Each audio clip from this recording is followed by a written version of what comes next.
Of all the prehistoric periods and events, there is perhaps none as iconic as the Ice Age.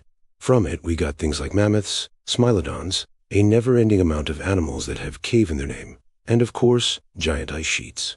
And thanks to mainstream media, it's also become a highly mythicized period, given just how different it was in the present.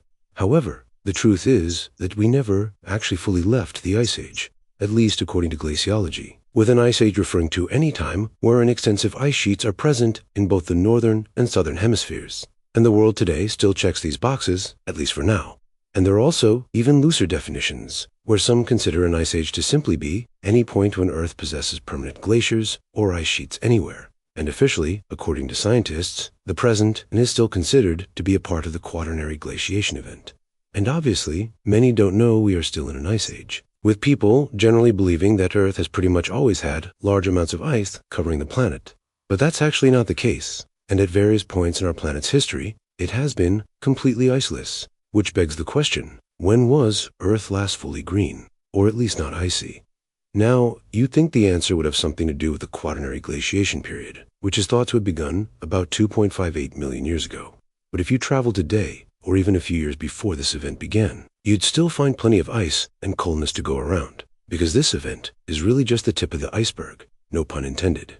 In fact, if you go back 1 million, 2 million, or even 10 million years ago, you're still going to find some parts of the planet covered in ice. No, to see the Earth completely iceless, you'd have to go back way farther than you'd expect, before humans or any of the great apes were a thing, a time when crocodiles lived in Antarctica, when palm trees grew in places like Alaska, mammals seemed alien-like, and continents were flooded by oceans. In other words, the late Eocene. This was a mysterious time, which played out between 40 and 34 million years ago, meaning that the last time we had a green Earth, we were closer in time to literal dinosaurs than we were to the present. And seeing that there was no permanent ice, you can bet that this bygone era was a lot hotter than things are today, with most studies finding that right before the Ice Age popped off, average temperatures were about 5 to 8 degrees Celsius hotter than things are today, meaning that a country like France felt more like Syria, and that Europe as a whole was closer to being subtropical than temperate. Meanwhile, if you lived in, say, the US, you'd find the climate was more like that of Uruguay. And so naturally, if the climate is this different, other things are bound to be too, such as the kind of weather patterns you'd expect, with this time being much more susceptible to wildfires, powerful storms, heat waves, and uneven rain and droughts, helping to keep the late Eocene and its inhabitants on their toes. But what was really the most noticeable change was the water, specifically how much more of it there was. You see, in today's day and age, 70% of all Earth's fresh water is frozen as ice, which equates to about 2% of the total water supply. And sure, this might not sound like a whole lot, but its significance was easily seen in the Eocene sea levels, which were possibly 70 meters or 230 feet above current levels, meaning that maps of the time would have had a few changes. For starters, much of our current coast were submerged. And then on top of that, you had things like the entirety of Florida being snugly underwater, Europe being chiseled into giant and small islands, India off doing its own thing, and the Sahara was wet, not dry. And you can bet with all these water environments and warmer temperatures that the fishing was, or would have been good, yet at the same time, exceedingly dangerous, as it was in these waters that Earth's ultimate predators of the time were lurking. And if you know anything about the waters of the Eocene, you probably won't be surprised to hear that this included the Basilosaurus, a very important animal at this time, as it, or rather its family, were the top predators of Earth that I was referring to.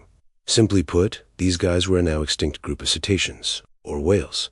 But they were not like the whales we're familiar with today, as they were the complete opposite of gentle giants, being hyperpredatorial, having highly developed, mean-looking teeth, as well as streamlined bodies and powerful jaws that frankly gave some of them appearances closer to mosasaurs than other whales, which may also explain why this group was actually first misidentified as marine reptiles instead of mammals. And besides having the perfect builds for killing, there were also other problems with this bunch. First, there were the prehistoric equivalent of Mr. Worldwide, seeing that the Basilosauridae managed to expand into every single continent on Earth, Antarctica included, and they managed to do this concurrently, meaning if you ever found yourself in a late Eocene ocean, or sea, you'd be almost guaranteed to swim into one of them if you stuck around long enough. Also, it wasn't just that they were found in each continent, but virtually every saltwater environment as well, including open oceans, shallow inland seas, and in some cases, even brackish ecosystems like marshes and mangrove forests. And we know this from fossils remains of multiple genera, like of course the Basilosaurus, but also Duridon, Sacocetus, and Stromarius, that together conquered regions even consisting of places like the literal Sahara Desert. So this all-reaching influence was the first problem. But then you had the second one, which was the fact that these guys came in virtually every shape and size you could think of, rendering nearly every animal around them a potential target.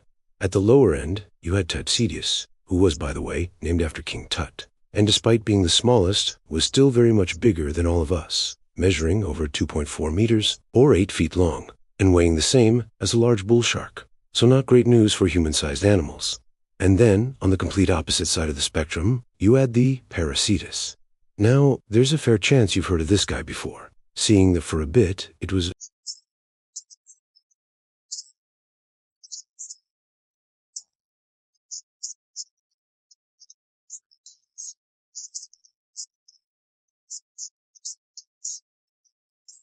And the crazy thing is that it wasn't actually that long, being only 20 meters or 65.6 feet, meaning that it was closer in length to a whale shark than to a blue whale, so a very serious chunkster. Now this being said, it has turned out that these original estimates were way off, but it is still the largest piscivorous and animal at that from the entire Eocene, with estimates now standing around 35 to 50 tons. And ironically, despite being the biggest, it was also likely the friendliest, at least to larger animals, as due to its chunky nature, the Parasitus was actually quite slow and unable to move freely, most likely having trouble adjusting its depth, and therefore probably spending most of its life in shallow water feasting on benthic animals, instead of being a giant killer. Although, even with Parasitus out of the way, there was indeed another Basilosauridae who was both huge and bloodthirsty, and that was of course the Basilosaurus, who measured up to 18 meters or 60 feet long. So think humpback whale, just 10 times scarier and streamlined, with its weight being about 15 tons, while also being an absolute speedster, allowing for a very active hunting lifestyle, where the Basilosaurus fed on virtually anything it wanted, including sharks, large fish, and other marine mammals, including its own kind, such as the Dorodon. A fact we know based off the stomach contents and preserved bite marks on multiple different Dorodon specimens, with most studies even finding that other whales were actually this creature's main food source. And so obviously, considering that it hunted whales, it would have needed quite the bite. And let's just say it had one. Having a chomp, they registered some 20,000 newtons, which is enough, by the way, to shatter concrete under the right conditions. And this bite force would have been delivered through dozens of giant teeth that came in many different types, but could overall be described as sharp, robust, and pointed, allowing it to pierce, crush, and then chew, yes chew, their prey into paste. And so with all these traits combined, it's not surprising that this beast was able to hold quite the range, being found in North Africa, North America, and various parts of Asia. Now, the Basilosauridae were ultimately a big part of what set Iceless Earth apart, but they are for sure not the only lost relics from the time, for other oddities and monstrosities called the water's home.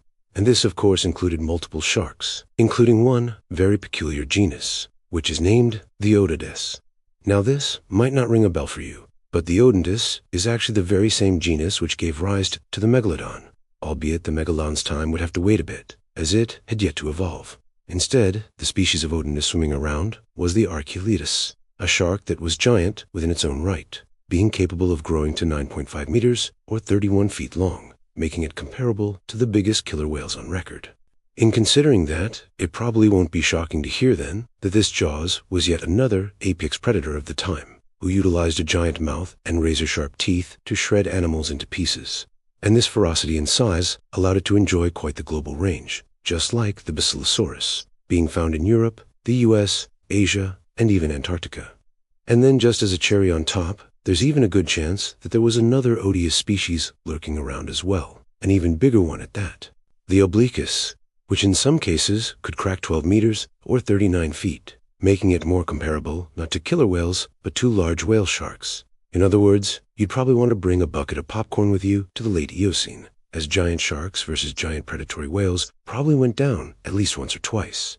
And though they are in many ways changed, sharks and whales today are still doing just fine. But not everything that was around back then has fared so well, and perhaps for the better, as the late Eocene's warmer temperatures supported many other creepy creatures as well, but one perhaps more than others, namely giant sea serpents. Now yes, we have these things today, but thankfully they are not huge, nor are they too interested in us. But during the late Eocene, I don't know if you could have said the same thing, as back then they were absolute units, best demonstrated by the Predaotrs, an entire family of extinct marine snakes that were uncomfortably large, as in the largest water snakes of all time.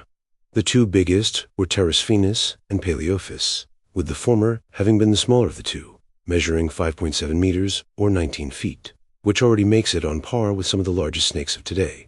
And ironically, it was still tiny compared to its relative, Paleophis, which based off of vertebrae could reach a staggering 12.3 meters or 40 feet long. In other words, 4 times longer than any sea snake alive now, and awfully close to the size of Titanoboa, the largest snake of all time. And for now, it's actually considered to be the 3rd largest identified snake ever. And despite their size, the Paleophidae weren't just some lumbering giants. They were highly capable swimmers with large compressed tails that acted like tail flukes, and would have swam through the water with an undulating movement, just like present-day sea snakes. But what's a bit strange and disconcerting about them is that they were much more robust and powerfully built than what you'd expect from an aquatic sea snake, leading paleontologists to believe that the Paleophidae would have needed to rely on stealth and ambushes to strike large unsuspecting prey who they then would have killed with remarkably powerful jaws and hyper-flexible mouths that allowed them to swallow things whole, such as sharks, fish, and possibly even small whales. And unsurprisingly, giant extinct snakes can do pretty well for themselves. And along with being apex predators, they too, like the sharks and whales, were found globally, which can also be partially attributed to the warmer temperatures that gave them access to areas that nowadays would typically be too cold, and rendering late Eocene waters something to be avoided entirely. Now luckily, with all this said, the conditions of Earth before ice did not just create monstrosities, as worldwide, other more friendly groups were benefiting from the conditions as well, which included not only a variety of sea turtles, cephalopods, bony fish, and invertebrates, but also our favorite mermaids, Sirenians, who at this time were exceptionally diverse, while also being a bit different than how we think of Sirenians now, as these guys were a bit more primitive, only recently having transitioned to a fully aquatic lifestyle, and resulting in a few kinds still possessing physical traits which you would not expect to find on an aquatic animal. I'm talking 4 limbs and fingers. In fact, there's even a chance that back then you could have spotted a Sirenian walking about on land, too, as during the Eocene, not all had made a full shift to water yet, with some instead being amphibious, or in some cases, even primarily terrestrial.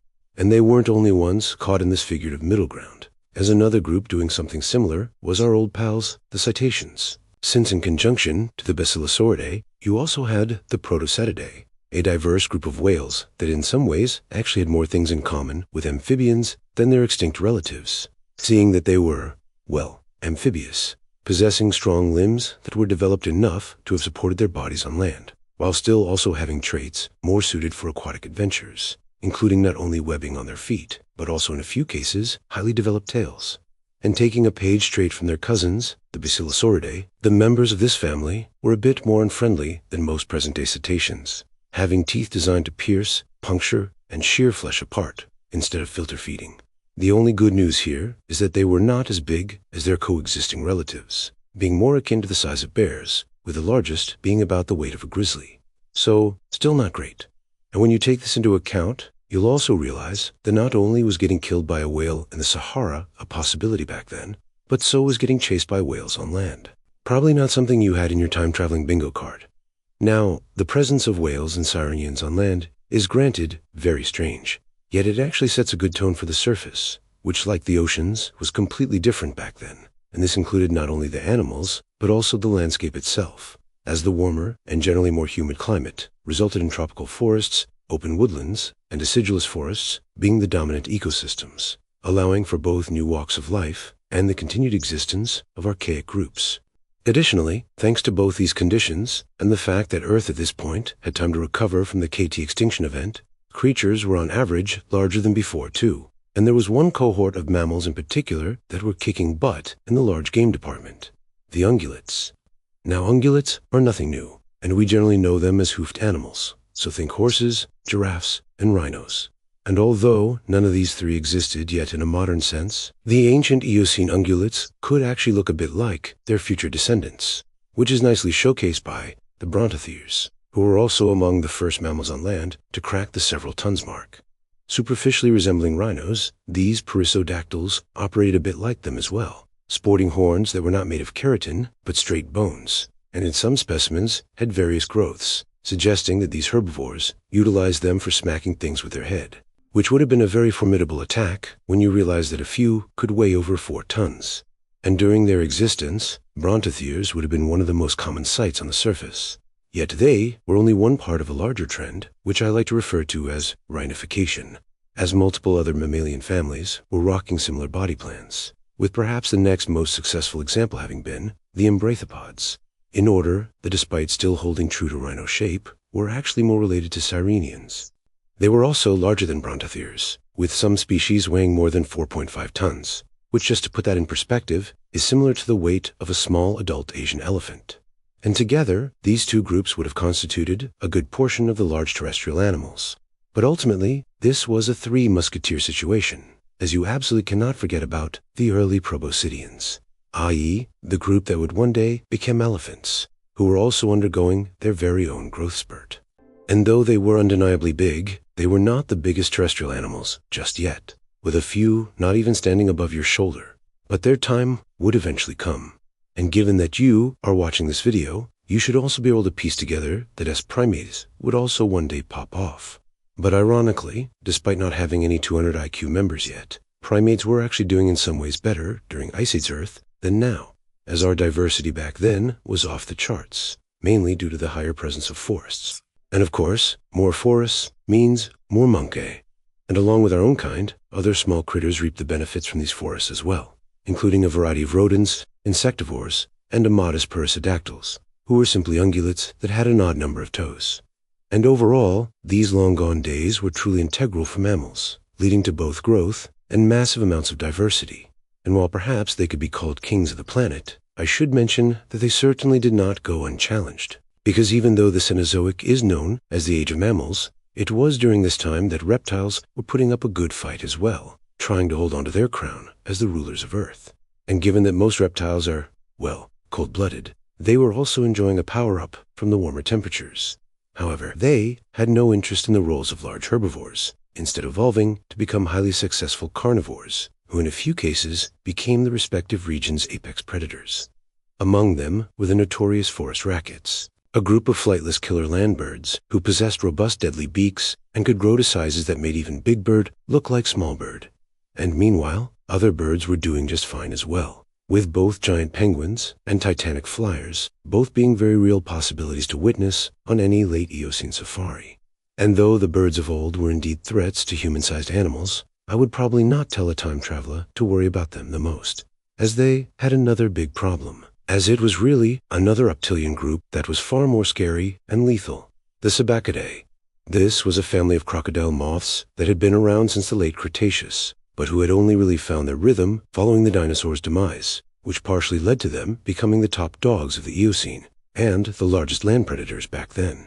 Now superficially, I probably describe them as crocodiles who looked like they were better at running than swimming, and they actually were, with each member being both terrestrial and carnivorous, while also having laterally compressed pointed, serrated teeth, traits you tend to see more in large theropods, not crocs.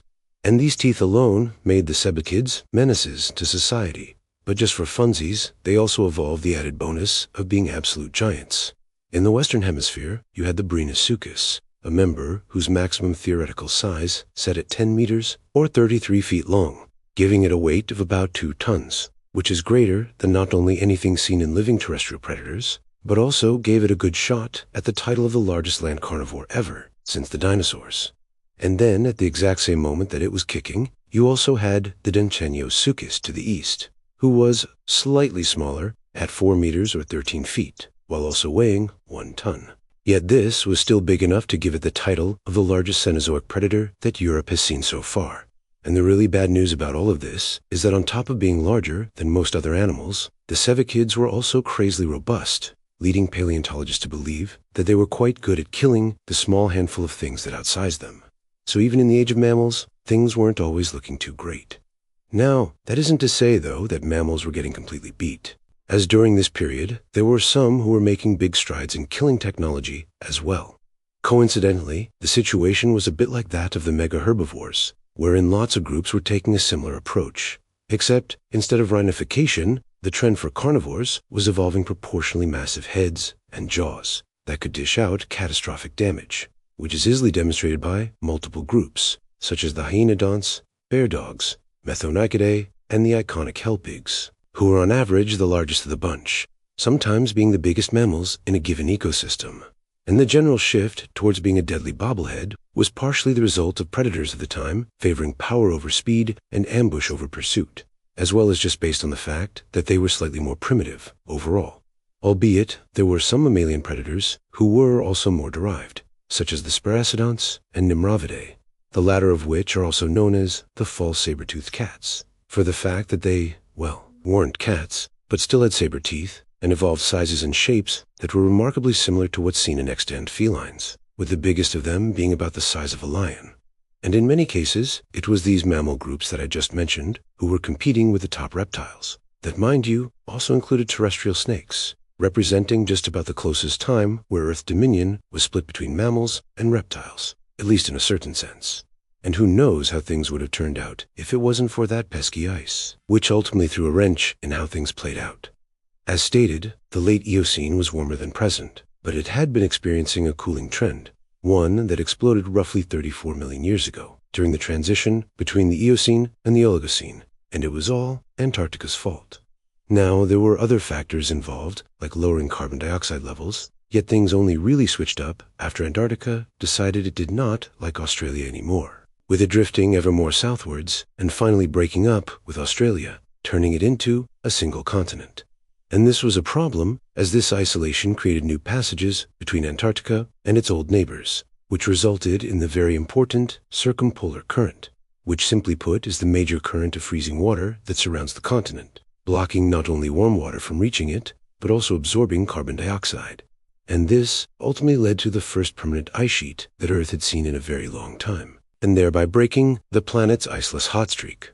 But it did not stop here, as this ice sheet's formation ultimately started a feedback loop wherein other regions of the world got colder as well, and ice started to grow in other places, eventually resulting in the onset of the latest Cenozoic ice age that has gone up until today.